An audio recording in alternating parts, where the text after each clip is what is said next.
and welcome to the Huddle. I'm Nick DiMartino. And I'm Paul Lombardi. Thanks for tuning in. Now let's jump right into what happened this past Sunday of Week 6. Yesterday afternoon, the Jets proved to me that they can finally do something I thought they could never do. Put points on the board. Want to hear something crazy? Going into this season, the Jets only scored over 40 points in a game once since 2008. This season alone, in only 6 weeks, the Jets have already done twice what the Jets have previously done in a decade.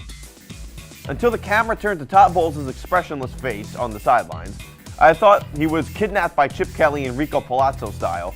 No chance my Todd Bowles would allow this, I said to myself. This new cultural renaissance for the New York Jets, which is that it is no longer culturally unacceptable to score points, should be a point of optimism for most Jet fans. More than anything, I have to be happy about how Sam Darnold, who can do anything you could ask from a modern-day quarterback, including throw interceptions. But Nick, interceptions are bad, aren't they? Well, kind of, but I don't care that my rookie quarterback throws a lot of picks because that's a fixable problem. Besides, interceptions are just early punts, most of the time anyway. I can live with my quarterback who's willing to take risks downfield and throw the occasional pick.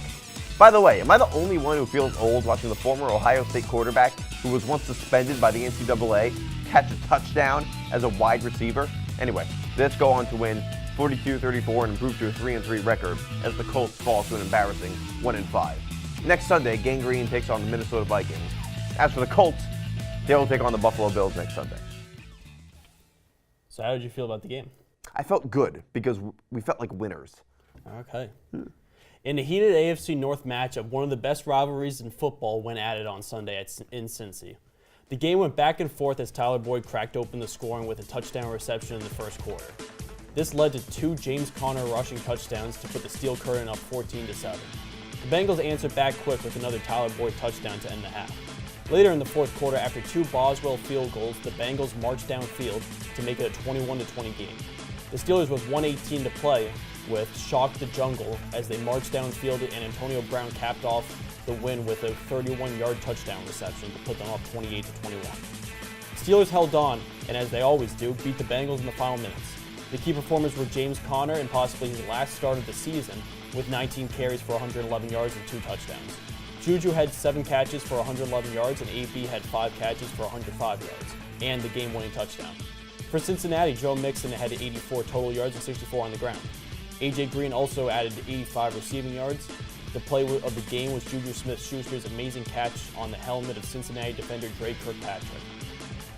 Pittsburgh moves to 3-2-1, and Cincinnati falls to 4-2, only a half-game lead over Pittsburgh for the division.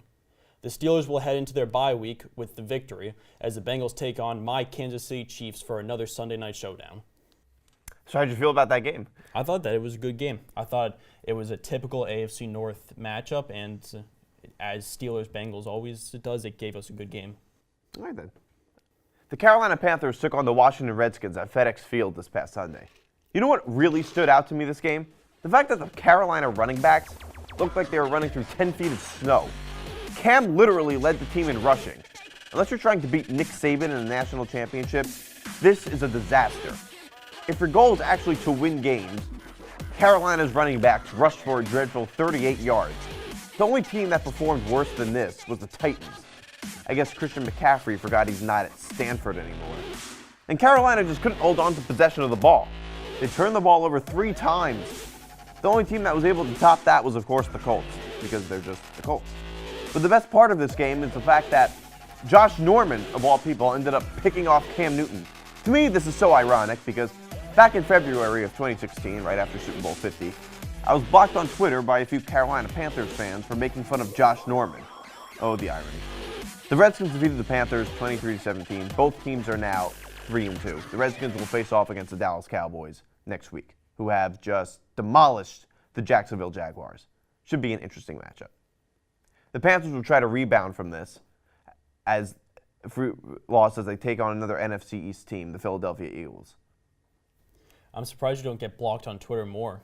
I probably deserve to. Who else has blocked you? Richard Sherman and Bino Udrih. My God. A battle between 2 of the AFC's best. The 5-0 Chiefs head to Gillette to take on the 3-2 Pats. The game started off slow as a few field goals and a touchdown had the score 10-6 New England after the first. These two defenses have struggled all season keeping opponents off the board, and it showed evidently last night. After two first-half interceptions, Patrick Mahomes settled in and found Kareem Hunt and Tyreek Hill for touchdowns in the third quarter. The fourth went back and forth as Kansas City battled back with another Tyreek Hill touchdown to make it 33-30. Brady answered back with a touchdown and a field goal. A 75-yard pass from Mahomes to Hill made it a 40-40 game with 3 minutes left. The Pats had the last laugh and won in the final seconds 43-40. Pat Mahomes continued his historic season with 4 second-half touchdown passes after 2 first-half picks. The Cheetah Tyreek Hill exploded for 142 receiving yards and 3 touchdowns, along with Kareem the Dream Hunt's 185 all-purpose yards and touchdown. On the other side, the league's second-best tight end, Rob Gronkowski, had 97 yards on 3 catches, and the rook, Sony Michel, ran for 106 yards and 2 touchdowns. Chiefs Kingdom gets their first loss of the year, while the Pats moved to 4-2 on the season. Brady also earned his 200th career win. The Patriots will take on Khalil Mack and the Bears next week. So how'd you think about that game? I thought it was a good game. Even though your team lost? I think we showed a lot on offense, but the defense is still questionable. I think that's fair. Now let's take a look at some of the other notable scores around the league. The Philadelphia Eagles defeated the New York Giants 34-13 at MetLife. The Atlanta Falcons took down the Tampa Bay Buccaneers 34-29. The Jacksonville Jaguars got absolutely manhandled by the Cowboys 40-7. The Ravens forced the Titans to lay a goose egg on the scoreboard as the mighty defense shuts out Tennessee 21-0. The LA Chargers also steamrolled over Baker Mayfield and the Cleveland Browns 38-14. The Seahawks sat back and sipped on some tea after this one as they take down the Oakland Raiders in London 27-3. I think it's time to get ready to rock and roll. Brock Osweiler comes into the game for the injured Ryan Tannehill and leads the Miami Dolphins to a 31-28 victory over the Chicago Bears in overtime. The Minnesota Vikings also defeated Rosen and the Arizona Cardinals 27-17. Latavius Murray had 155 yards on 24 carries. The Houston Texans defeated the Buffalo Bills 20-13 off a Nathan Peterman interception return for a touchdown. The Los Angeles Rams took down the Denver Broncos 23-20.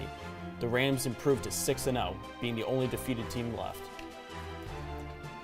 And the Green Bay Packers defeated the San Francisco 49ers 33-30.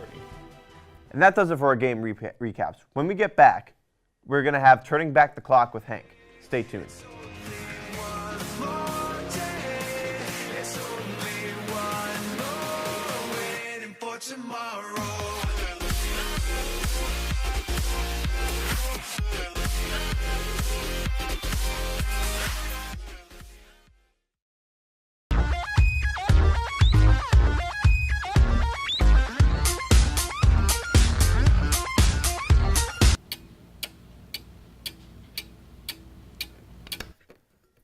Welcome back, everyone. This is The Huddle. And now it's time for our segment, Turning Back the Clock with Hank. How are you today, Hank?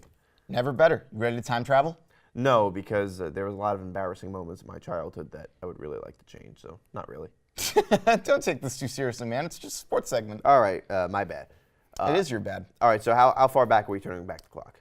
Well, Nick, I'm glad you asked. We're going back to a game in 2006 when the Chicago Bears made one of the most memorable comebacks in the history of Monday Night Football. The game, if you remember, looked to be a mismatch. The Chicago Bears were 5-0 while the Cardinals were 1-4. On paper, this should have been a blowout win by the Chicago Bears. But as it turned out in the beginning, it went the other way. The Cardinals raced out to an early 14-0 lead thanks to 2 touchdowns passes from Matt Leinart, one to Bryant Johnson and the other to Anquan Bolden. And then later in the second quarter, Rex Grossman made a few turnovers that led to a 20-0 lead at the end of the half. And then by the third quarter, it would end up being 23-3 Arizona. This looked like the Bears' perfect season was going to be in jeopardy. But then all of a sudden, a Mike Brown forced fumble interception for a touchdown made it a 23-10 Arizona lead. But the real turning point came late in the fourth quarter. Brian Urlacher actually one of his best games of his all-time that year. He had 19 tackles that game, but his biggest play was a forced fumble of Edgerrin James that Peanut Tillman returned 74 yards for a touchdown. That made it 23-17 Arizona. But then, a few minutes later, the Cardinals got the ball back, but they had to punt right to Devin Hester. And you know what he did? Ran it back. Yep, he ran it back, I know 84 yards for a touchdown. 24-23 Chicago. But the Cardinals had one more chance. And they were driving down the field. Neil Rackers had a chance to win the game. And remember, the year before, he only missed 2 field goals. And guess what happens? He missed it. Wide right.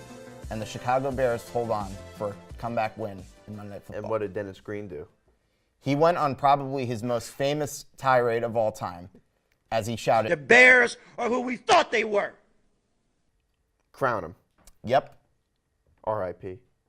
Yes, rest in peace, Dennis Green. He actually had a pretty good coaching career. He, if you remember, had a 15-1 season with the Minnesota Vikings. He almost led them to the Super Bowl. What year was that? That was in 1998. I don't remember that. I was 1 year old. Me neither, but I'm sure you might remember hearing about it. Yeah, well. All right, looks like we're out of time. Thank you for joining us, Hank. Anytime, man. Stay awesome. All right, man. See ya. All right, when we get back, I will discuss my prediction for the games this upcoming week.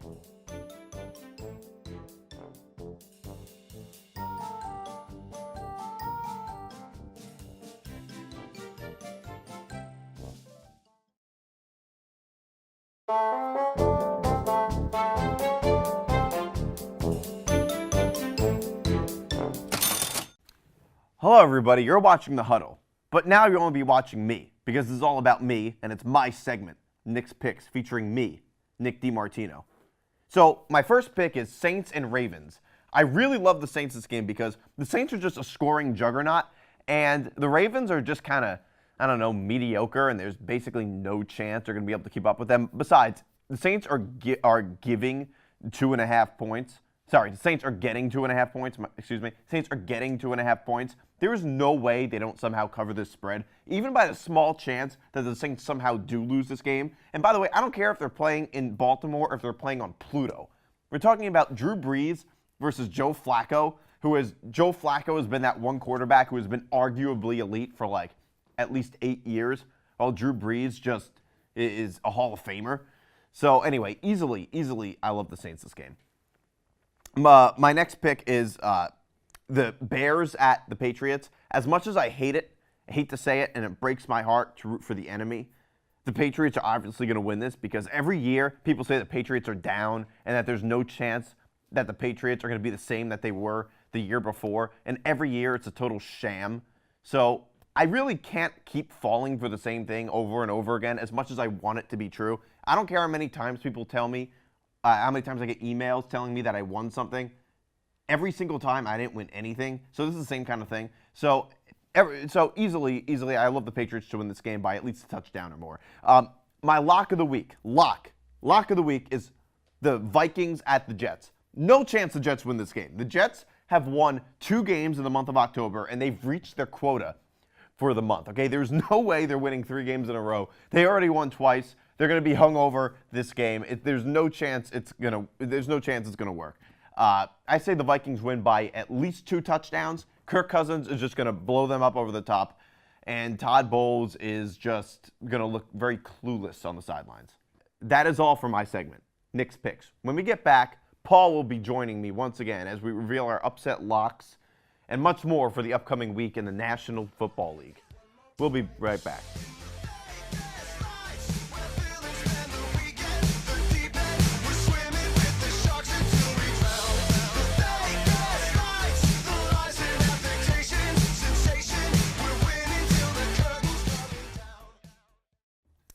Welcome back to The Huddle. Once again, I'm Nick DiMartino. And I'm Paul Lombardi. Thank you for tuning in. So I've talked a lot about my picks, so let's hear some of your picks. Well, let's start off with the most entertaining game of the week. So that matchup will be the Chiefs and Bengals. I think this game will be the most entertaining because of the Chiefs' new quarterback, Patrick Mahomes, and how good the Bengals defense can be. Yeah, I agree with that. I think the Chiefs and the Bengals are going to be the most entertaining game of the week. I think it's the most evenly matched, 2 of the AFC's better teams. And it's going to be interesting to see if the Bengals defense can hold back the Chiefs' explosive offense. Okay. Now, which matchup will most likely be a blowout? I have the Colts over the Bills. I think that's going to be the biggest blowout of the week. I think the Colts have played well recently. I think both teams have not performed great overall, but I think the Bills are in big trouble without really a quarterback. I think Nathan Peterman has not been good, and I can see that being the blowout of the week. My blowout of the week is going to be the Vikings and the Jets. Because the Jets already met their quota for the month of October, there's no way they're going to win again, and there's no way they're even going to come close because the Vikings are just too good. Now let's move on to our locks of the week.